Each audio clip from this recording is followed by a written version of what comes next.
গণতন্ত্রের পক্ষে কথা বললেই ফ্যাসিবাদের দোসর আখ্যা দেওয়া হচ্ছে উল্লেখ করে বিএনপি মহাসচিব মির্জা ফখরুল ইসলাম আলমগীর বলেছেন, বিএনপি সবসময় গণমাধ্যমের স্বাধীনতার পক্ষে। রাজনীতিবিদরা মনে করেন ব্যক্তি ও গোষ্ঠী স্বার্থ রক্ষায় গণমাধ্যমকে ব্যবহার করা হয়েছে।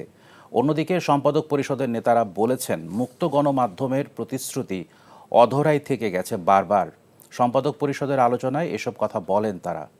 হাসান মাহমুদের রিপোর্ট। বান্ডেল থাকলে প্রতি সেনমানিতে টাকা বাঁচবে। বিকাশ সেনমানি বান্ডেল কিনে জিতুন প্রতি লেনদেনে।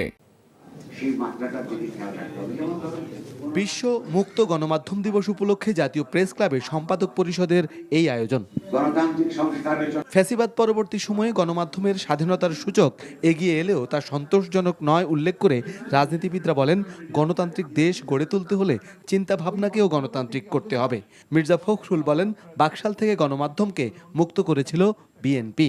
আমার কথা বলতে ভয় হয় এই জন্যে যে আমার এতটুকু কথা একটু কাট করে রেখে দিয়ে কাটপিস দিয়ে আর বাকিটা ছেড়ে দিল, আমি আপনার ভারতীয় দোসর হয়ে গেলাম। আমরা বলি না যে আমরা একেবারেই আপনার ধোয়া তুলসী পাতা, কিন্তু এই কথা নিঃসন্দেহে বলতে পারি আমরা বরাবরই সংবাদপত্রের স্বাধীনতার পক্ষে ছিলাম, আছি এবং ভবিষ্যতে থাকবো। সে গভর্নমেন্টে থাকি আর না থাকি, যেখানেই থাকি। গণমাধ্যমের ভেতরে থাকা ফ্যাসিবাদী প্রবণতা দূর করতে হবে উল্লেখ করে একটি সংবাদ গোষ্ঠী আরেকটিকে আক্রমণ করে, যাতে যুক্ত হয় রাজনৈতিক গোষ্ঠীও। সবাইকেই বলতে হবে, দেশটা যে বদলাতে চাই, তার ফুল ললছে বলতে নতুন একটা দেশ গড়তে চাই, নতুন বাংলাদেশ।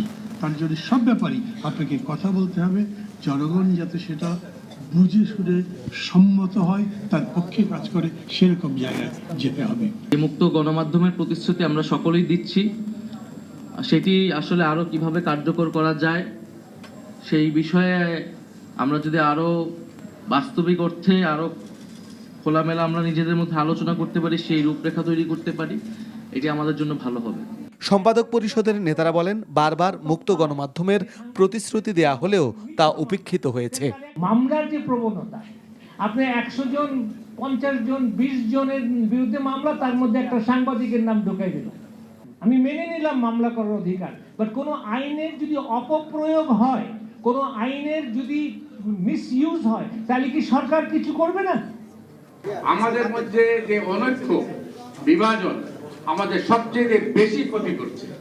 এই অবস্থায় আমি আশা করব পত্রিকায় ইদানিং আবার টেলিভিশনে যে বিভেদ সৃষ্টি হয়েছে, এটা অবিলম্বে বন্ধ হওয়া উচিত।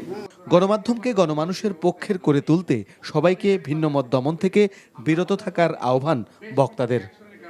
Hasan Mahmud, NTV news, Dhaka. Bundle থাকলে প্রতি সেনমানিতে টাকা বাঁচবে। বিকাশ সেনমানি বান্ডেল কিনে জিতুন প্রতি লেনদেনে।